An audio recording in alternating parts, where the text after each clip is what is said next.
After getting the invitation to sign a project worth $33 million, my son started packing his things to go to the airport. Quietly, I discovered that my daughter-in-law was hiding something in his suitcase. I took advantage of her stepping out and opened it. I froze. Silently, I put it back in the suitcase. Luke.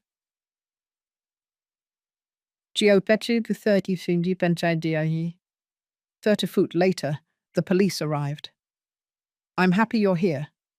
If you are watching this video, give it a like, subscribe to the channel, and tell me in the comments where you are listening to my story of revenge. I want to know how much time has passed. The aroma of fresh coffee spread throughout my small kitchen. Robert, my son, came downstairs with his face bright as the sun. He greeted me with a brilliant smile. "Mom, today is a big day," he said excitedly. He greeted me with a brilliant smile.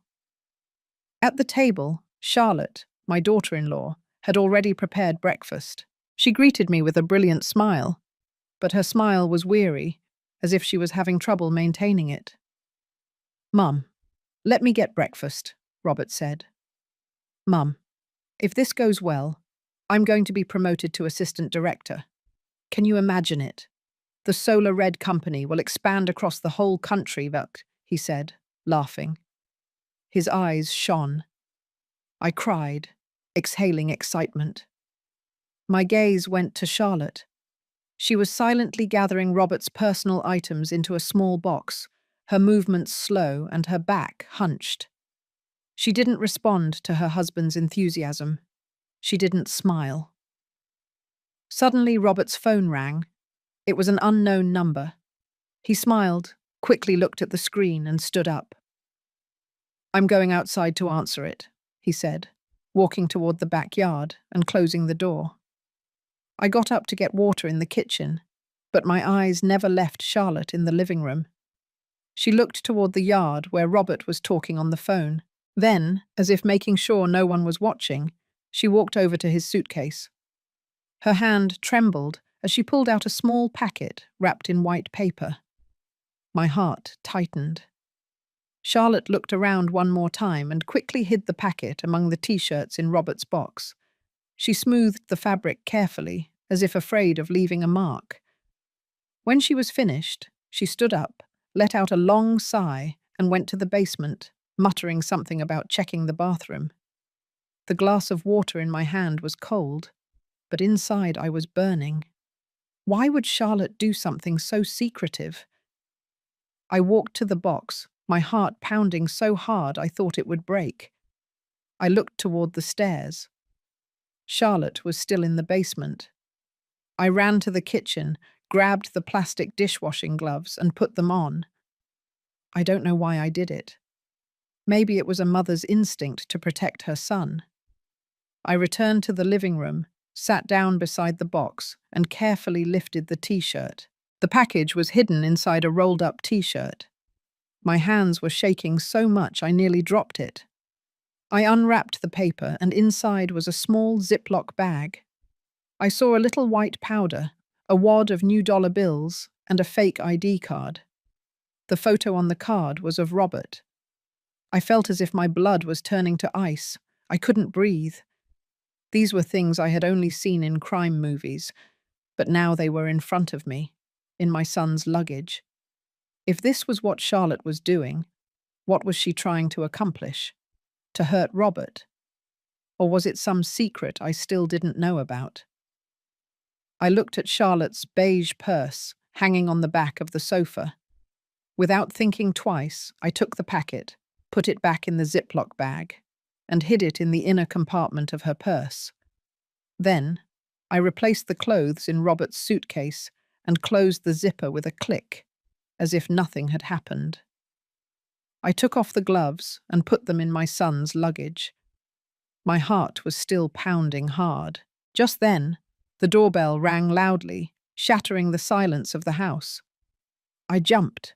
My shoe nearly fell off my hand. Charlotte came down the stairs with a dark face and panicked eyes. "Mom, who is it?" she asked in a breathless voice. I didn't answer, just walked toward the door, trying to stay calm. Two police officers were on the porch, one older with a friendly smile, the other younger with a notepad in his hand. "Excuse us for bothering you, Mrs. Miller," the older officer said in a calm voice.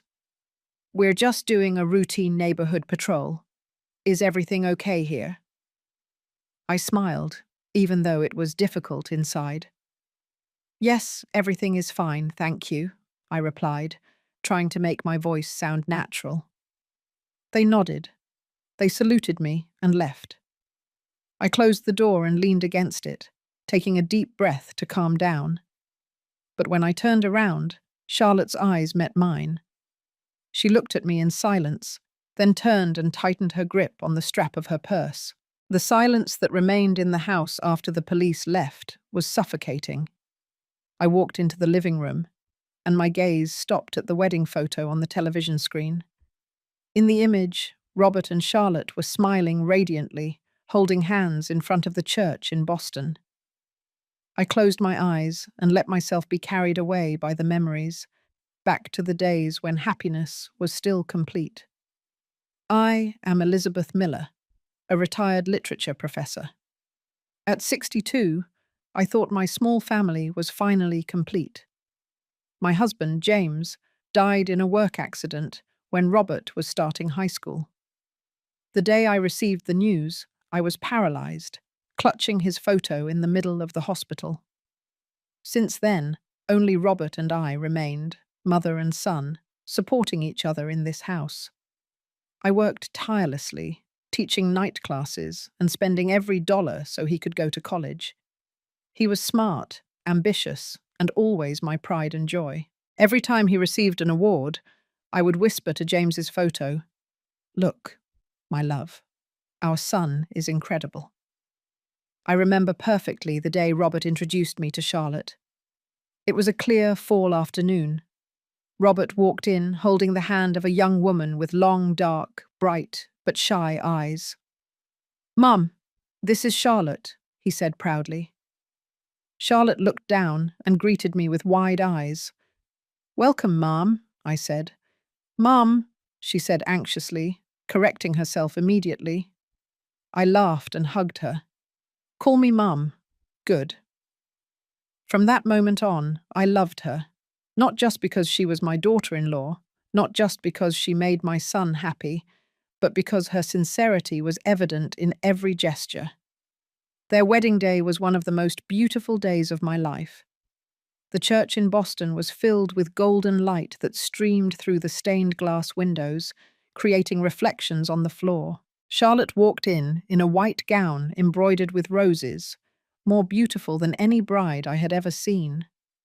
Robert, elegant in his black suit, held her hand. When he put the ring on her, I couldn't hold back my tears. I took James's photo and whispered, "Look, my love, our son has grown up. He's found a good woman." Charlotte was wonderful. She had graduated with honors in business management, but after marrying, she decided to leave her job to dedicate herself to the home. Once I asked her, "Don't you regret leaving a good job?" She smiled and replied sweetly, "I want to spend time with Robert and you. Family is more important." I was touched, though I also felt a bit of fear. Would a young woman so capable truly be happy staying at home? Charlotte quickly adapted to our life. She learned to cook my favorite turkey and mashed potatoes, though the first time it was a bit salty. And Robert joked, "Do you want to raise Mum's blood pressure?" Charlotte pouted and apologized, but I just laughed. "It's okay. Next time I'll show you how to cook it better." Those quiet evenings were my treasure. The three of us would sit on the sofa, watching a comedy on TV. Robert would put his feet on the coffee table. Charlotte would rest her head on his shoulder, and I would point, laughing at every scene and then at some silent joke. Our laughter would fill the whole house. Once Charlotte asked me, "Mum, do you think I look like the main character in the movie?" I laughed and poked her cheek. "You are much funnier," Robert whispered. but loud enough for us to hear. We all laughed, and in that moment, I felt our family was finally complete.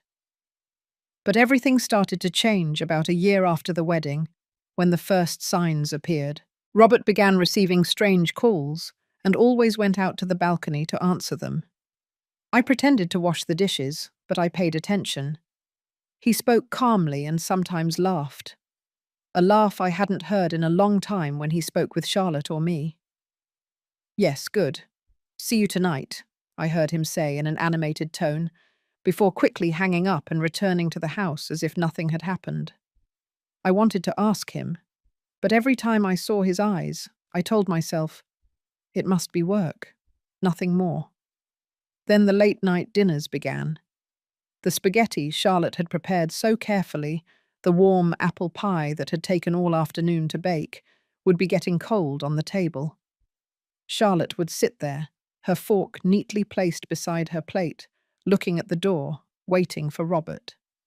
Once I saw her wait until 9 o'clock in the evening without touching her food. "Eat first, don't hurt your stomach," I advised her in a gentle voice. She just bowed her head and smiled sadly. "I want to wait for him, Mum. Maybe he's busy." Robert changed, not only in his behavior but also in his appearance. He started taking better care of himself, buying expensive designer shirts, the ones he used to say were a waste of money. He changed his cologne, switching from the citrus scent that Charlotte liked to a strong, woody one, so penetrating it made me tear up every time he passed by. "Mum, the company is growing now. I have to look good," he explained when I asked him. I looked at Charlotte, who lowered her head and gripped the edge of the table in her hands. I felt something was happening.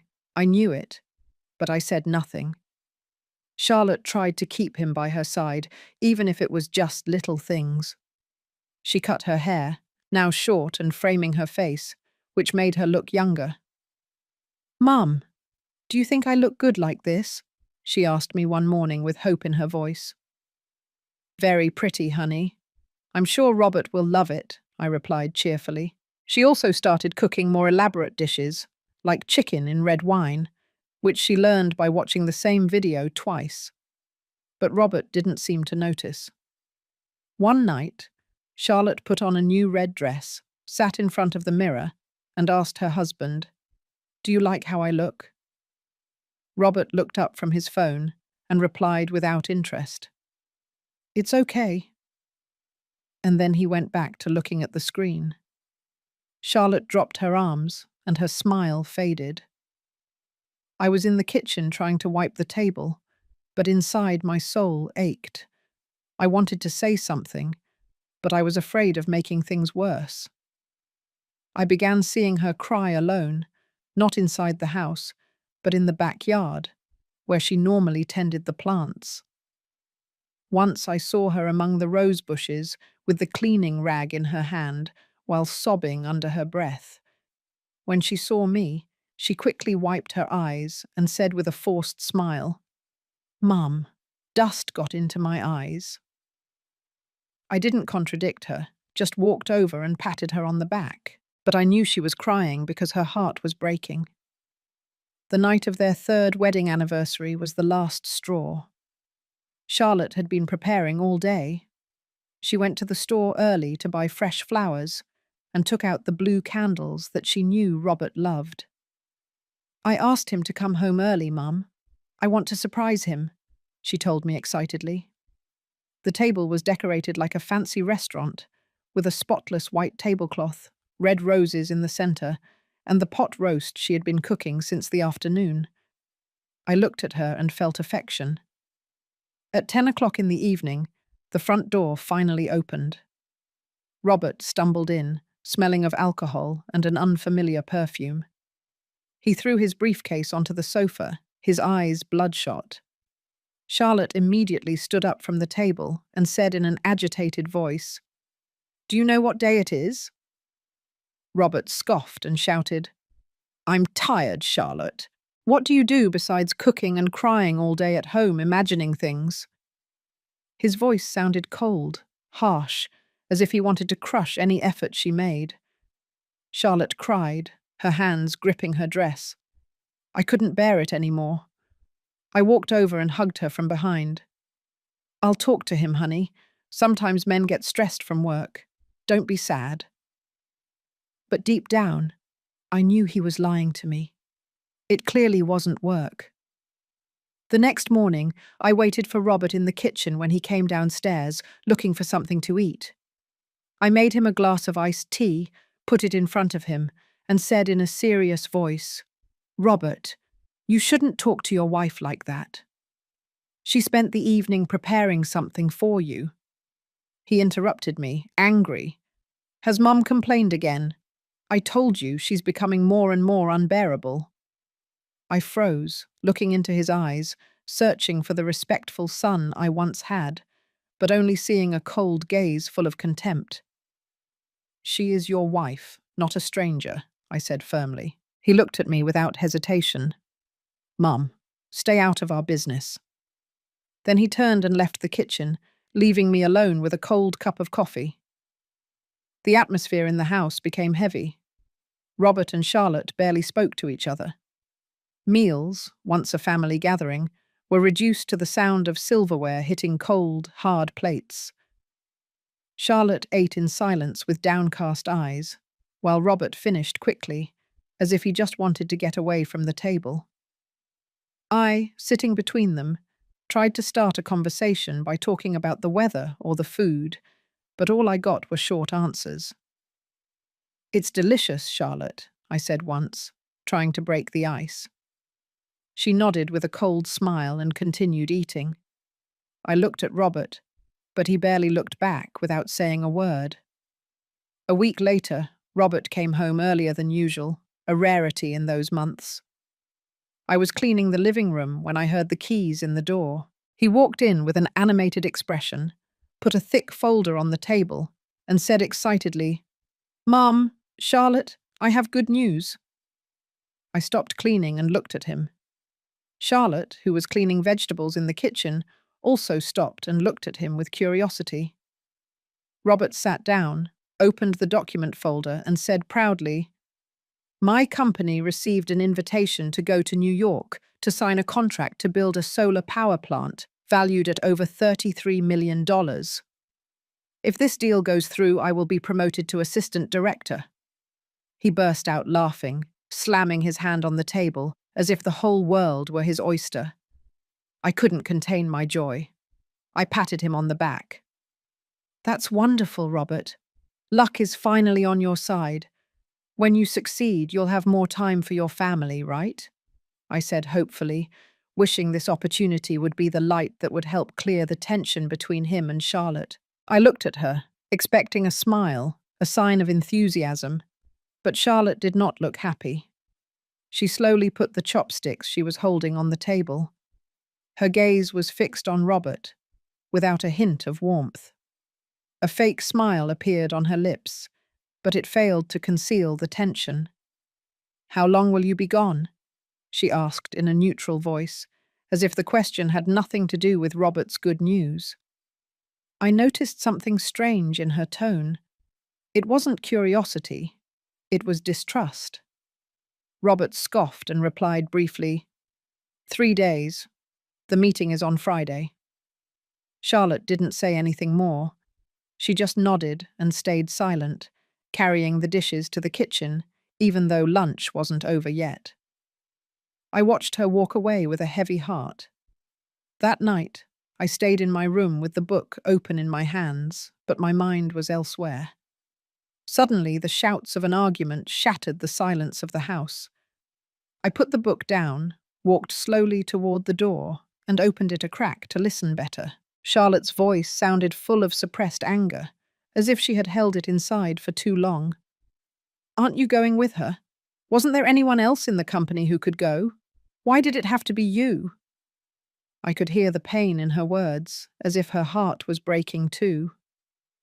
Robert shouted furiously, "Are you crazy? This is a real business trip. Stop imagining things. You're destroying my career." Charlotte was trembling, her voice shaking. "It's Lisa, isn't it? Your new secretary. Don't think I don't know about those times you said you were meeting with a client, but you were actually eating lunch with her." I froze, my hand clutching the doorknob. Lisa. That name struck me like a lightning bolt. I remembered when I went to visit Robert at the company and saw that young secretary with bright blonde hair and a sweet smile, but with a cold look. She was always too kind to him, but distant with everyone else. It could be.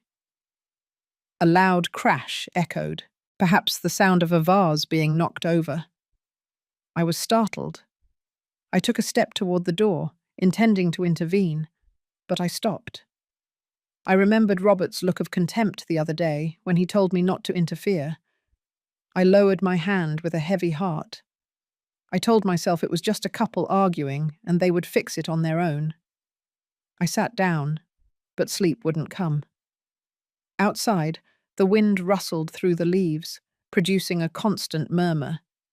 I closed my eyes, praying that that contract of $33 million would be the opportunity for Robert and Charlotte to find each other again. Robert's hurried voice from the living room pulled me out of my thoughts about the previous night's fight. "Mum, hurry! The taxi is here!" he shouted impatiently. I quickly put on my dress and walked out. We arrived at the Boston Logan Airport in a tense atmosphere. Robert was checking his phone non-stop, muttering about the meetings in New York, completely oblivious to Charlotte's uncontrollable silence.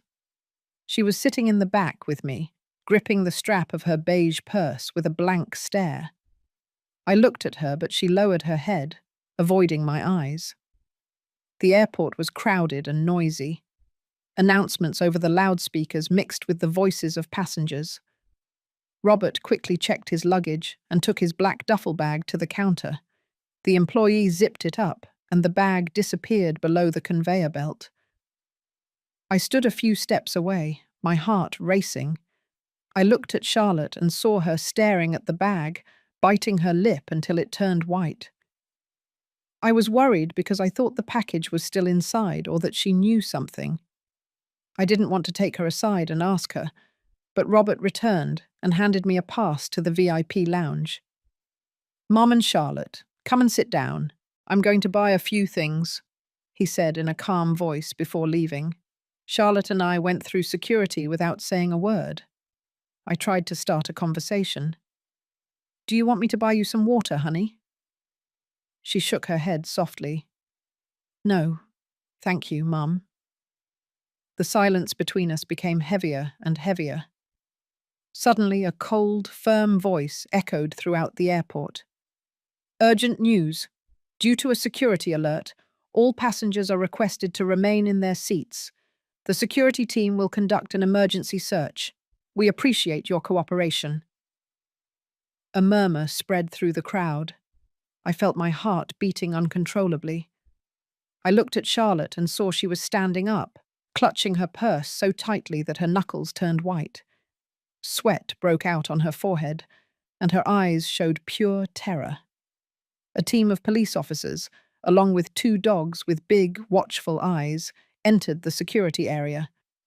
Their barking amplified, making the atmosphere even more intense, more tense. Passengers were forced to separate, and I saw Robert, who had returned with a bottle of water in his hand. He was stopped by an officer. "Good afternoon. Please allow us to check your carry-on luggage," the police officer said in a calm but firm voice. Robert nodded, handing over his duffel bag with a calm expression. The officer opened it, checked the laptop, the documents, and then nodded, handing it back. "Thank you," he said before leaving. I sighed with relief, thinking that luckily Robert's bag had already gone through the main conveyor and no one was searching it. But then one of the dogs stopped right in front of Charlotte, sniffed the air, and began to bark loudly directly at her purse. All eyes in the area turned to us. I felt my blood run cold. I had moved the package to Charlotte's purse, but I never imagined it would lead to this moment. Charlotte took a step back, murmuring, "No, there's nothing there." but the panic in her eyes gave her away. The police officer approached with the dog in a serious tone. "Ma'am, please let me search your purse." Another officer stepped forward, gesturing for Charlotte to hand it over.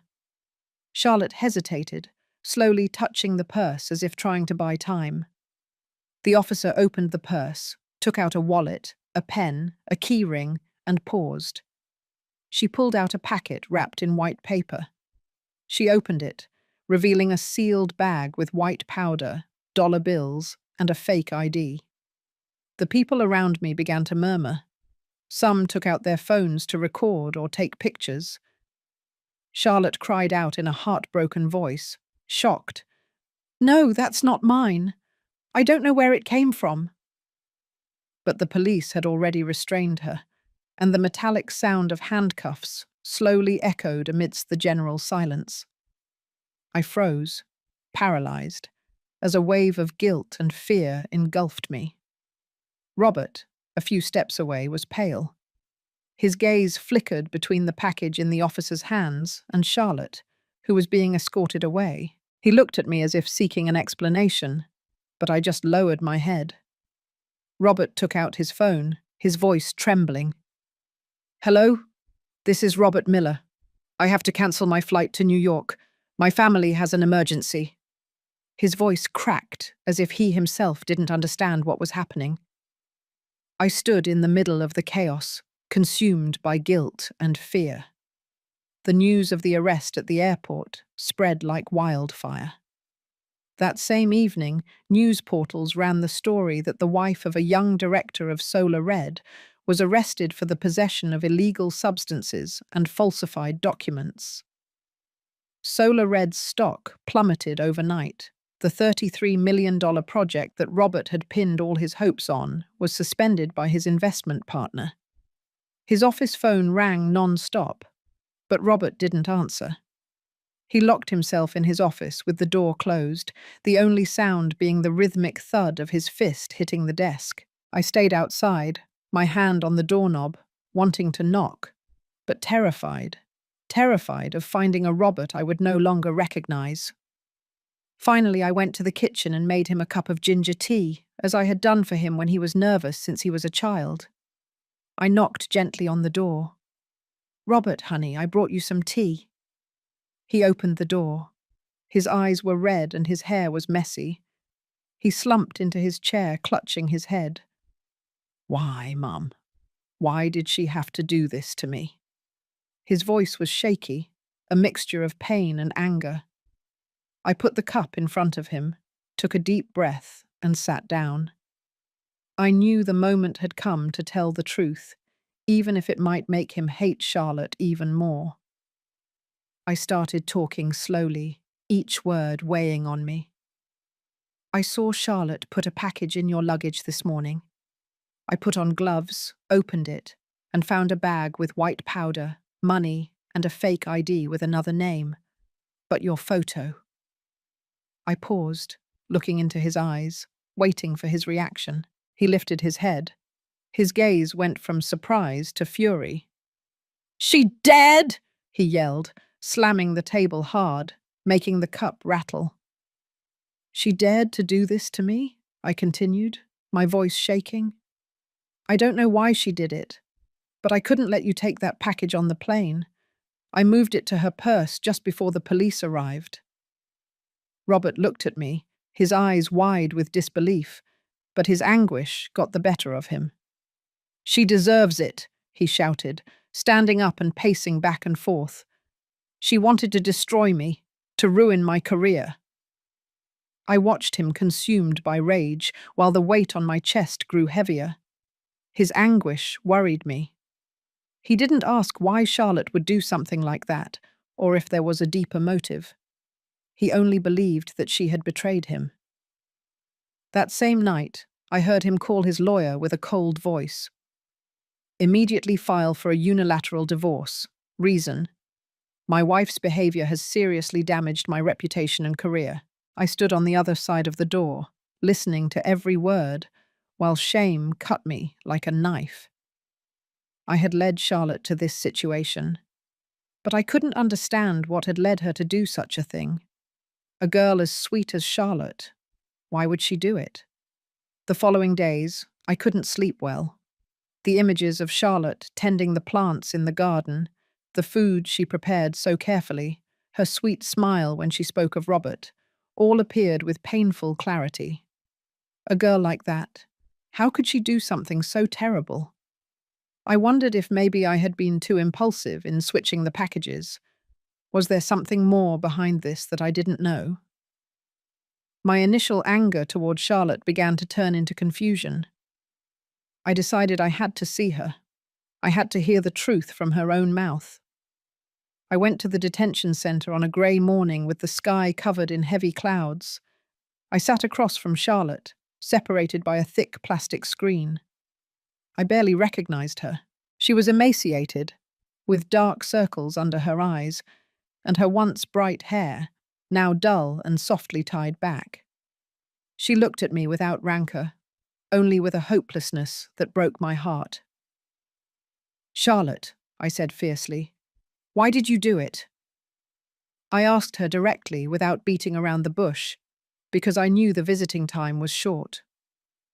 Charlotte lowered her head, clasped her hands together, and began to cry. Her voice trembled. "Mum, I know he wasn't going to New York for work. He was going with that secretary, Lisa. I heard him when he booked 2 plane tickets, 2 adjoining rooms at the hotel." Sobs floated under her breath. I just wanted to ruin that trip, for him to lose the contract and stay home. A friend told me that if I put some flour and fake documents in his carry-on, airport security would hold him for a couple of hours to investigate. I didn't know it was an illegal substance. I swear, Mum. I just wanted my husband to stay with me. I froze. Charlotte's words were like a knife breaking my heart. The stone of suffering inside me broke into 1,000 pieces. Then I understood that she was not the one who betrayed me first. The real cause of this tragedy was Robert, the son I had loved and protected all my life. I remembered his secret calls, the smell of someone else's perfume on his clothes, the times he came home late saying he had extra meetings. I chose not to believe those signs. I fooled myself into thinking everything was just for work. But now, with the truth in front of me, I felt as if I had lost my whole world. I looked at Charlotte and wanted to apologize, but my voice cracked. "Honey," I whispered, "I'm sorry." But she simply shook her head and smiled sadly. "Don't worry, Mum. I'll take responsibility for what I did." Her voice was frail, but firm. When the visit ended, I watched her walk away, escorted by the guards, and felt my soul being torn apart. The days of waiting until the trial felt endless. Robert didn't seem to worry about Charlotte at all. He locked himself in his office, making calls to save the Solar Red Company. The stocks were plummeting, and the $33 million project, which was his great hope, had been suspended by the partners. But instead of worrying about his wife, he only thought about divorce. "She doesn't deserve to be with me," he told me in a cold voice, as if Charlotte were a stranger. I looked into his eyes, trying to find my beloved son that I had, but only saw a man closed off by pride and anger. I couldn't stay by his side. I used all my retirement savings, the money I had saved for years, to hire a good lawyer for Charlotte. I found him in a small office in downtown Boston and told him the whole truth, that I had switched the packages, that Robert had betrayed Charlotte, and that Charlotte had only acted out of desperation. "Ma'am," the lawyer said in a serious voice, shaking his head, "a good intention does not justify a crime. The amount of substance found is too much. We can only ask for a reduced sentence." I cried with a heavy heart. I knew the chances of saving Charlotte were minimal, but I had to do it, if only to redeem myself. On the day of the trial, the courtroom was cold and solemn, with white walls and hard wooden benches. I sat in the family area near Robert, He was dressed in an expensive suit, his face impassive, never once looking at Charlotte. She was in the dock in a heavy prison uniform, small and broken, her hair tied back slightly, her eyes empty, but she stood tall, clinging to her last bit of dignity. The prosecutor presented the evidence with irresistible precision: the bag of white powder, the bundles of money, the fake ID in the name of Richard Morris, and the testimony of the airport police. Every piece of evidence was a blow to my heart. Charlotte's lawyer tried to defend her, explaining that she acted in the middle of an emotional crisis caused by her husband's betrayal. "Your Honor, my client only wanted to keep her husband, not commit a serious crime," he said in a firm voice. But the judge just shook his head, his expression impassive. "Personal intentions do not justify a violation of the law," he replied. The judgment was swift and merciless. The judge tapped the gavel, and his voice resonated. Charlotte Reed is sentenced to 7 years in federal prison for illegal possession and transportation of prohibited substances. The sound of the gavel was like a sword blow that shattered all hope. Robert's divorce was also approved at that moment, like a cold ending to a marriage that was once full of love. Charlotte did not cry, only closed her eyes, her shoulders shaking as if trying not to collapse. When the police took her away, they passed in front of us. Her gaze met Robert's, now devoid of love, only emptiness. Robert stood there with his arms crossed and his face impassive. When Charlotte disappeared from view, he turned to me with a smug smile and muttered, "Serves her right for being a traitor." That sentence was like an impact that ignited the powder keg inside me. All the restraint, the pain, and the anger exploded. I couldn't take it anymore. In the courtroom, amidst the reporters who still held cameras and microphones, I turned to Robert with a trembling hand and slapped him with all my might. The loud sound echoed, and everyone around us froze. "Traitor!" I cried, my voice broken with anguish and pain. "Who was the first to betray, Robert? If you hadn't been unfaithful, if you hadn't dismissed and crushed Charlotte's love, it wouldn't have ended like this. You caused this tragedy, and you still dare to laugh." The audience remained silent. Only the click of the cameras could be heard. Robert, startled, touched his red cheek and looked at me as if I were a stranger. "You're blind, Mum," he yelled. "You're defending a criminal instead of your own son. Lisa is the only one who understands me and deserves to be by my side." When I heard Lisa's name, I felt nothing but revulsion. I looked straight into his eyes with a damp voice. "If you dare to bring that woman into this house, the house your father built with his sweat, consider that you have no mother. From now on, don't call me Mum." I turned and walked away, ignoring Robert's furious shouts and the curious looks of the people. As I imagined, Robert showed no remorse. A few days after the trial, I heard the sound of his suitcase being dragged across the floor to the front door. I stood there, watching his silhouette walk out the front door without a word. On the counter, he left a hastily written note. "I will show you that my decision was the right one." I took the piece of paper with trembling hands, my heart heavy with despair. I went to his room and started organizing what was left. The photos of him and Charlotte, the happy moments I cherished so much. I put them in an antique wooden box, closed it, and placed it in the corner of the closet. I knew Robert would have to hit rock bottom to open his eyes. It wasn't long before I saw him on the news.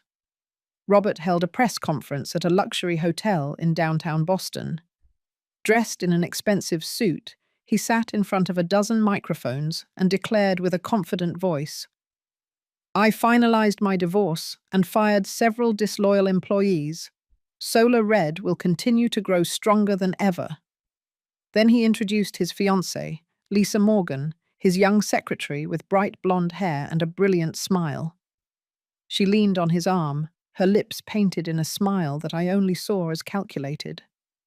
Sitting in front of the television, I clutched the remote quietly, my heart heavy. I remembered the times I went to the company to visit Robert.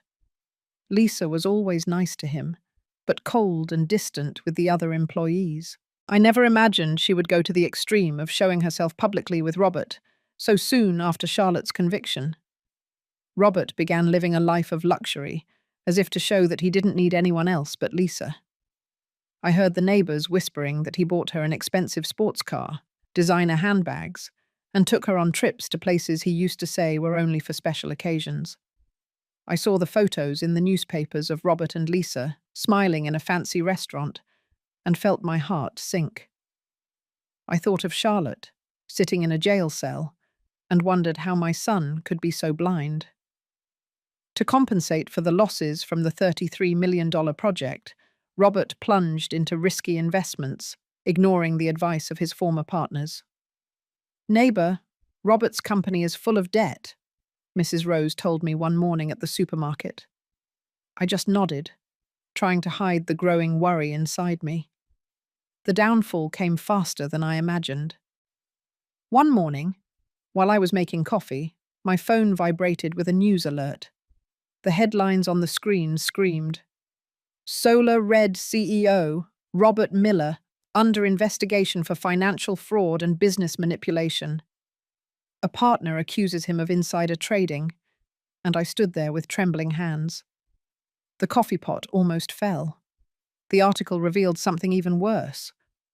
Lisa Morgan had disappeared, taking all the money from the company's reserved funds. They said she had run off with Robert's biggest competitor. I sank into my chair between pain and anger. I had warned him, but he wouldn't listen. Now his arrogance and blindness led him to this end. That night, the rain was pouring down.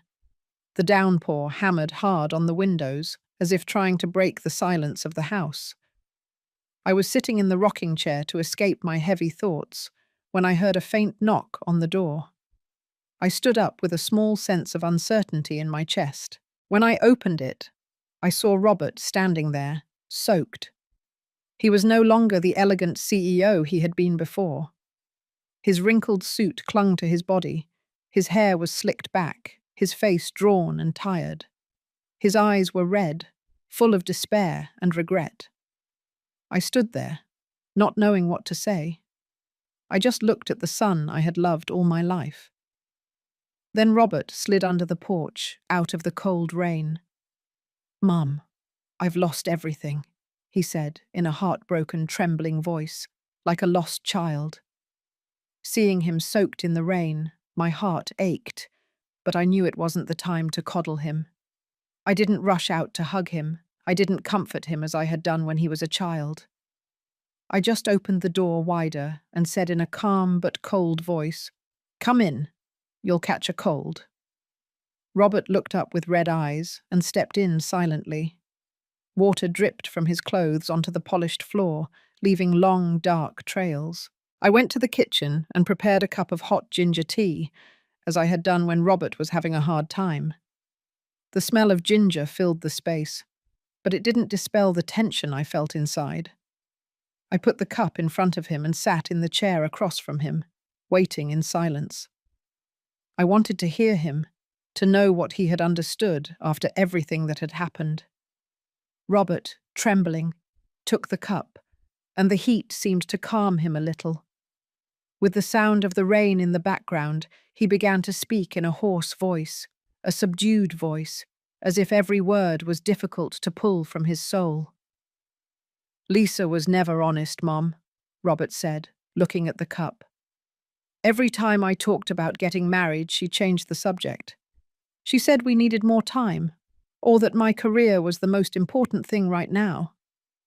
He paused for a moment, gripping the cup tightly, regaining his composure. "She encouraged me to make risky investments, promising huge profits. I believed her, Mum. I thought she wanted the best for me, but it was all a trick designed by my business rivals." He recounted in a deadened voice what happened that morning. "I woke up in the apartment I had rented for her.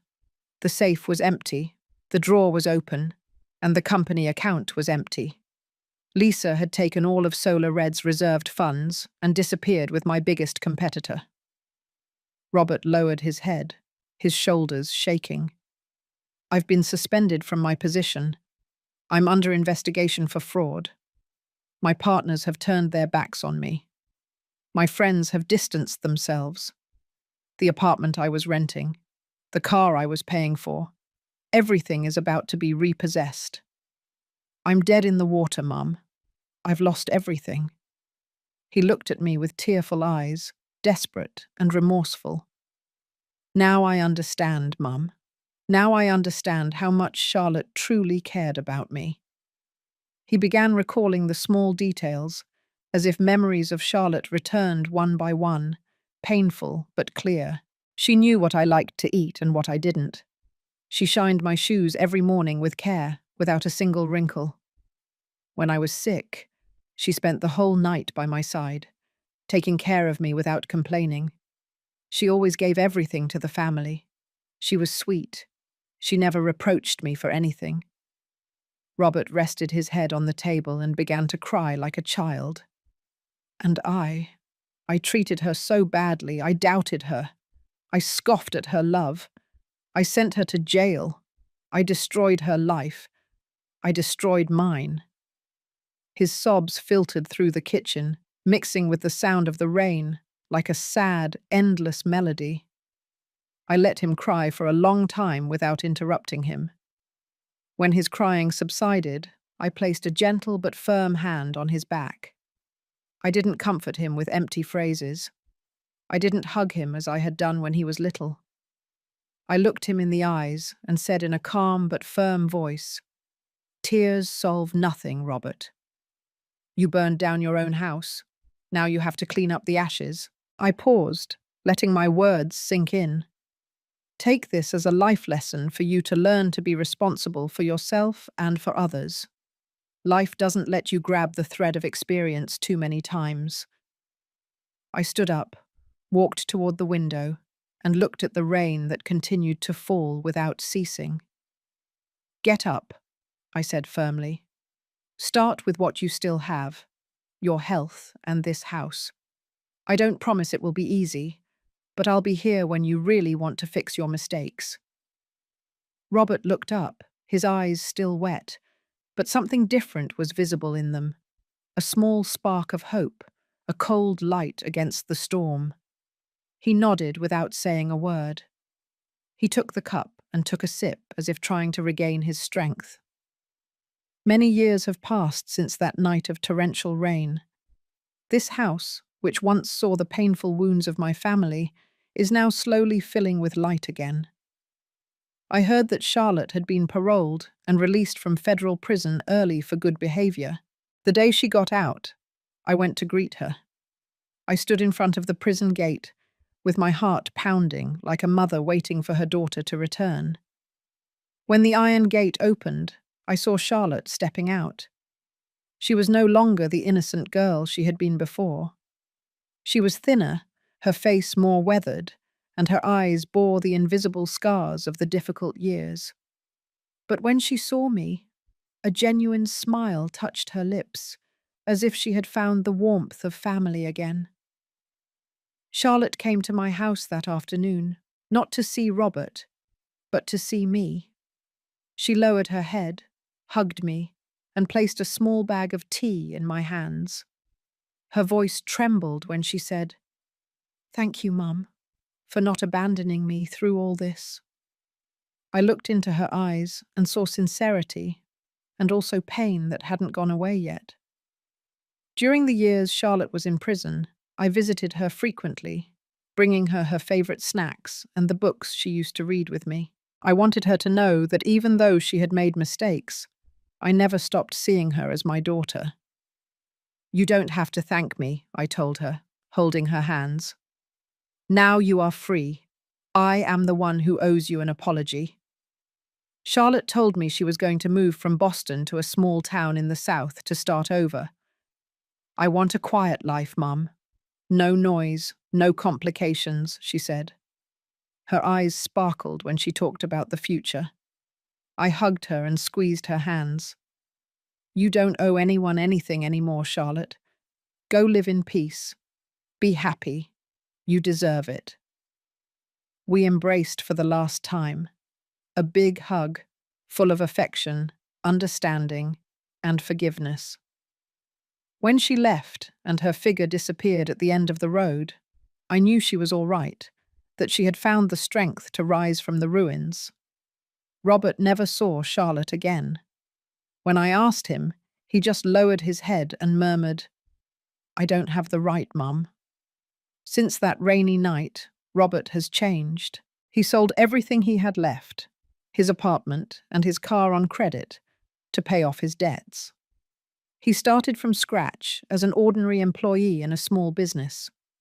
The expensive suits and the arrogant words no longer existed. Instead, I saw him tending the garden that his father, James, loved so much. He planted the trees, watered the flowers, fixed broken things around the house. Simple tasks that he had previously considered a waste of time. Every night he had dinner with me. We didn't talk much about the past, only about everyday things, the weather, the food, or some romantic movie on TV. In those moments, I saw the son I loved again, the one I remembered, although now he carried the scars of his mistakes. Once, while we were eating, Robert put down his fork, looked at me and said, "I've thought a lot about what you told me, Mum, about rising from the ashes. I'll try not to prove anything, but to truly live." I smiled and nodded with a warm heart. It was the first time in years I felt my son had truly matured. Over time, Robert and some friends opened a small, clean energy consulting company. It wasn't as large or as ambitious as Solar Red, but every step was firm. He often told me about his new projects with excitement, but without arrogance. "Mum, I'm going to do things right this time," he once said when he showed me a small but significant contract. I looked at him and saw that light in his eyes again, not the light of blind ambition, but of someone finding his way. Early this morning, I made a cup of coffee and walked out onto the porch to look at the fresh, watered garden after a rainy night. The sun was already starting to rise, and the drops on the leaves shone like diamonds. I saw Robert in a corner of the garden, focused on planting some rose bushes, his old t-shirt stained with dirt. I took a sip of coffee and felt at peace. Light in my soul, as if all the nightmares dissolved with the rain. I thought about the long road. I once thought that putting that package in Charlotte's purse was a way to protect Robert, an act of revenge, because I thought she had betrayed him. But then I understood that that act of vengeance almost destroyed everything. Vengeance only brings more harm, I thought, as I watched Robert smile next to a fresh rose. Only forgiveness. Forgiveness for the mistakes of others and forgiveness for our own darkness can bring true peace to the soul. The story you have just heard has changed names and places to protect the identities of the people involved. We tell it not to judge, but with the hope that someone will listen and reflect. How many mothers suffer in silence in their own homes? I really wonder, if you were in my place, what would you do? Would you choose to remain silent to maintain peace, or would you dare to face everything to reclaim your voice? I want to know your opinion because every story can be a lamp that illuminates another's path. May God always bless us, and I am sure that the heart will lead us to better days. Now, at the end of the screen, I'll leave you with two of the most loved stories on the channel. I'm sure they will surprise you. Thank you for staying with me until this point.